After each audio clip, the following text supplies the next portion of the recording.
이거 네. 중앙일보 자체 여론조사 하고 있거든요. 그러면 예를 들면 박근혜 정부 이명박 정권 때도 똑같이 여론조사 해봤을 겁니다. 과거에 그렇게 해 오면서 충분히 알고 있을 만한 사안인데 왜 이걸 꺼냈을까? 굉장히 의도가 조금 불순해 보입니다.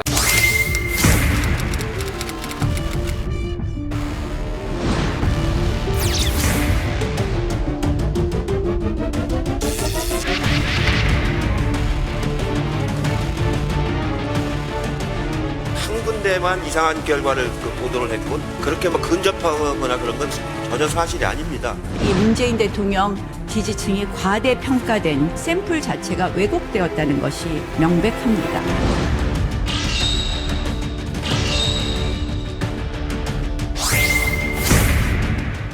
여론조사 신뢰에 대한 부분인데요. 이게 지금 보니까요. 이런 여론조사가 있었습니다. 여론조사를 믿을 수 없다라는 여론조사가 있었는데 여론조사를 신뢰하지 않는다가 52.8% 그리고 여론조사를 신뢰한다는 게 44.3%의 결과가 나왔습니다. 과연 이 여론조사는 또 믿을 수 있는 건지도 모르겠고요. 아주 뭐 복잡합니다. 질문에 질문이 꼬리를 물고. 네. 네. 이렇게 국민들이 여론조사를 신뢰하지 않는 이유. 이걸 근거로 이런 질문하는 것도 조금 조심스럽긴 합니다만 어떻게 보십니까? 그러니까 조사 결과를 가지고 말씀하시니까 할 말이 없네요. 네. 이게 조사 결과의 신뢰도 문제는 사실 어제 오늘의 얘기는 아니거든요. 네. 근데 올해 같은 경우 특별히 이제 주목되는 것은 뭐냐 하면 여론조사 결과의 신뢰도 문제가 그냥 공방으로 또는 미디어에서만 얘기하는 것이 아니라 정치권에서 서로 공방의 도구로 사용됐다는 점이에요. 공방의 소재로. 예. 그래서 네. 정치적 논쟁으로 하게 되면서 여의도 정치권에 이제 이런 말이 있어요. 메시지가 마음에 들지 않으면 메신저로 공격해라. 이런 얘기 있거든요. 메신저의 신뢰도를 약화시켜라라고 하는 말이 있는데 그것의 확대판인 상황이 사실은 여론조사 결과를 둘러싸고 나타났어요. 뭐냐면 여론조사 자체가 문제가 있다. 이 결과 자체가 문제가 있는 걸 넘어가지고 그런 얘기를 하게 되면서 이제 이 얘기 나왔다는 것이 저는 이제 올해 여론조사에서 매우 이제 특이한 사항이었다 이렇게 말씀드릴 수 있습니다. 아니 근데 우리 대표님이 네. 이 관련 일을 하고 계시니까 공격을 이렇게 방어하는 거 아닌가? 아직 저는 사실 개인적으로 궁금했던 게 두 분께서는 이제 여론조사가 업인 분들이시잖아요. 이런 공격을 받을 때 좀 어떤 생각이 드시는지. 그래도 언론에 대한 신뢰도보다 높은 거 아닙니까? 말씀 그렇게 하세요 KBS에서. 정치에 대한 신뢰도, 정당에 네. 대한 신뢰도, 언론에 대한 신뢰도보다는 여론조사 신뢰도가 그래도 좀 높다. 그걸로 아니하면서 네. 설명을 좀 드리면 네. 저는 첫 번째는 이제 과거 지방선거나 총선 때 적중률이 낮았다. 이 때문에 불신이 좀 있고요. 맞아. 틀렸던 경험이 사람들한테 쌓여있기 있습니다. 때문에. 왜냐하면 과거에는 네. 휴대폰 조사가 안 됐기 때문에 집전화로 중심으로 했거든요. 네네. 그게 틀릴 수밖에 없었습니다. 집전화에서 잘 없잖아요. 그렇습니다. 네. 그렇기 때문에 틀렸고요. 그 경험이 있습니다. 두 번째는 정당 지지율이 상대적으로 좀 낮은 한국당에서 반발을 하다 보니까 보수 유튜버들이나 한국당에서 이 조사 믿을 수 없다. 이렇게 계속 반발하고 있습니다. 이것도 영향이 있습니다. 세 번째로는 실제 바닥 민심은 뭐냐면 보수층들의 목소리가 큽니다. 왜냐하면 흔히 말하는 중도층이나 이런 사람들은 목소리를 내지 않고 있거든요. 정치적 목소리. 근데 그들을 여론조사 해보면 정권에 우호적입니다. 그렇기 때문에 바닥에서 체감도는 보수가 많은데 왜 이렇게 지지율이 안 좋아? 이렇게 생각할 수 있는 착시 현상이 있다는 거예요. 알겠습니다. 대표님. 네. 이 부분은 우리 저 후배 작품이니까 너무 길게 얘기하지 마세요. 잠깐 끼어들었습니다. 후배 키워줘야죠. 가끔은 길을 주게 합니다. 시청자분들을 좀 대변해서 현업에서 일하시는 두 분을 좀 압박해 나가겠습니다. 네. 실제로 조국 전 장관이 임명되기 전에 두 여론조사 기관에서 찬반에 대한 여론조사 실시가 있었는데 네. 같은 날 조사를 했는데 임명 찬성 부분이 너무 달랐어요. 한 여론조사 기관은 27%, 다른 한 곳은 42.3%, 무려 차이가 15%의 차이가 있었다는 거예요. 차이가 꽤 큰데요, 이건? 여론은 하나지 않습니까? 네. 너무 다르잖아요. 그러게 말입니다. 이런 경우들 종종 있는데요.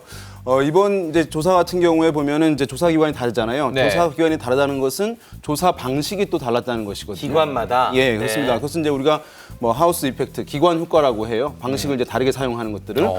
그런데 지금 보면 리얼미터 조사 결과 같은 경우에는 이제 ARS 조사를 좀 위주로 사용을 합니다. 네. 근데 ARS 조사 같은 경우에는 자동응답이라는 거죠? 그렇죠. 네. 이게 이제 면접원과 커뮤니케이션 되는 것이 이제 아니기 때문에 기계가 전화 거는 음성을 들으면서 네네. 버튼을 누르는 것이죠. 네. 그러다 보니까 이런 분들 같은 경우에는 상당히 정치적인 관심도가 높은 사람들이 주로 좀 많이 참여할 가능성을 배제할 수가 없는 것이죠. 아, 자동응답으로 전화할 때는 그렇죠. 관심도가 높은 사람이 대답합니까? 끝까지 응답을 할 가능성이 있죠.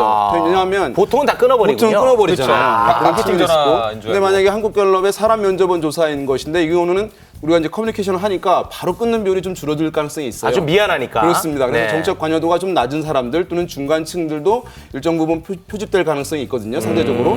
그렇게 되다 보니까 지금 이제 만약에 이 조국 장관에 대해서 여권층 관심도가 많은 사람들이 적극적으로 참여를 했다고 한다면 네. 조국 장관에 대한 찬성 여론조사 결과가 좀 더 높게 나왔을 가능성이 있는 것이고 반면에 중간층들이 좀 잡혔다고 할 경우에는 이제 그 조국 장관 사태를 바라보게 되면서 부정적으로 인식하는 사람들이 부정적 응답을 표출하게 되니까 반대 의견이 좀 많이 나오는 이런 이제 방식에 따른 효과가 가장 크게 영향을 미쳤다고 분석이 되고 있습니다.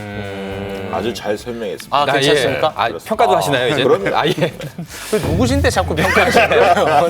네. 같은 입장입니다, 두 분이. 보실 때 어쨌든 방식이 어떻게 사용됐다 그것에 따른 차이로 좀 유연하게 바라볼 필요가 있지 않을까 생각됩니다. 근데 간혹 이제 질문의 내용이나 네. 보기 항목의 내용에 뉘앙스 차이가 있는 경우도 좀 있습니다. 아, 네. 그럼 좀 유의해야겠군요. 자, 그리고 또 하나 제가 또 압박을 해보겠습니다. 조금 전에 나경원 전 원내대표도 이 부분을 인용을 하던데요. 지난 11월 5일에 중앙일보에 나온 기사입니다. 수상한 여론조사, 응답자 절반이 문 투표층이었다라는 제목의 기사였습니다. 이 기사의 요지는 그 봤더니 응답자들이 대체로 다 문재인 대통령의 호의적인 사람들이었다. 이런 거거든요. 근데 이게 가능합니까? 문재인 대통령의 지난 대선 득표율이 41%. 네. 그런데 절반이 넘었다 조사에서 문재인 후보에게 투표했다고 하는 사람들이 네. 그런 문제가 있는 것 아니냐. 네. 그래서 문재인 대통령의 지지층들을 과다 표집한 것이다라고 하는 비판인데요. 사실 이제 이 문제는 좀 정치적 의도가 있다는 저는 생각을 하고 있어요. 이 문제 제기 예, 자체가 왜냐하면 사실 이러한 문항은 이번 정권에서만 나타났던 것이 아니라 여론조사를 실시했던 과거 정권에서 모두 있었던 일들이에요. 이제 이게 지난 대선에서 누구에게 투표했냐고 물어보는 것은 저희가 이제 회고적 질문이에요. 과거를 회상해서 응답을 하라고 하는 질문인데 그러면 우리 과거 일이기 때문에 사실은 정확하게 유권자들이 인지하지 못하는 경우들도 있고요. 네. 그다음에 인기가 좋을 때 대통령이 다수에 포함하고자 하는 심리가 있는 거예요. 그래서 거짓말을 하기도 하는 것이거든요. 네. 그래서 이 문항 같은 경우는 단독으로 이 문항 조사 결과를 보도하기 위해서 조사하는 것이 아니라 우리가 어느 동네 사냐, 나이가 뭐냐 이런 것처럼 교차 분석을 하기 위해서 보조적으로 눌 뿐이거든요. 그것을 사실은 미디어에서 또는 정치하시는 분들도 많이 아실 텐데 이것을 드러내서 얘기하는 것은 저는 이제 조사 결과의 신뢰도를 문제 삼기 위한 측면이 상당히 네네. 크다 이렇게 저도 봅니다. 그 점을 지적하고 싶습니다. 이거 네. 중앙일보 자체 여론조사 하고 있거든요. 그러면 예를 들면 박근혜 정부 이명박 정권 때도 똑같이 여론조사 해봤을 겁니다. 중앙일보 자체 조사를 하고 있기 때문에 그 당시에도 이명박 대통령에 대한 대선 득표율에 비해서 더 높게 나오고요. 실제로 찍었다는 사람이 그 당시에? 예. 박근혜 정부 때도 마찬가지였습니다. 박근혜 대통령을 찍었다는 사람들이 뭐 60% 가까이 잡힙니다. 과거에 그렇게 해 오면서 충분히 알고 있을 만한 사안인데 왜 이걸 꺼냈을까? 굉장히 의도가 조금 불순해 보입니다. 네. 여론조사 이렇게 바라봐야 한다. 시청자 여러분들께 한마디씩 딱 30초씩만 말씀을 해주셨으면 좋을 것 같습니다. 여론조사라고 하는 것은 사실은 국민 여론을 파악하는 이제 효율적인 도구이잖아요. 그러니까 참조 자료일 뿐이에요. 그 결과는. 그래서 그걸 갖고 어떻게 국민을 이해시키고 설득할 것인가라고 하는 논의의 시작점이 돼야 되는데 시작점. 한국 같은 경우는 그 논의의 종결점으로 이제 맞아. 얘기되고 있어요. 그래서 이것을 바라볼 때 너무 이제 그렇게 과격하게 바라보지 말고 사실은 좀 유연하게 이 조사 결과를 바라보시는 그런 모습을 좀 갖추면 정치권이 미디어에서 그런 것을 희망해 봅니다. 와, 기가 막힌데요. 여론조사 논의의 시작점이 돼야지 끝이 되면 안 된다. 이거보다 더 나온 답은 기대하기 어렵습니다.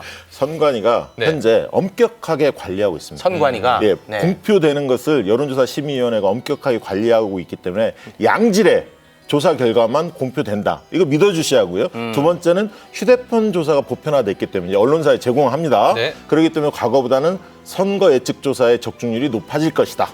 네, 알겠습니다. 오늘 두 분 말씀 잘 들었습니다. 아마 보게 되실 거예요. 괜찮아? 어차피 볼 거 하루라도 일찍 봐주세요. 좋아요. 한밤의 시사 토크 더 라이브. 어차피 보게 될 거 하루라도 일찍 보세요. 됐습니까? 아유, 고맙습니다. 네.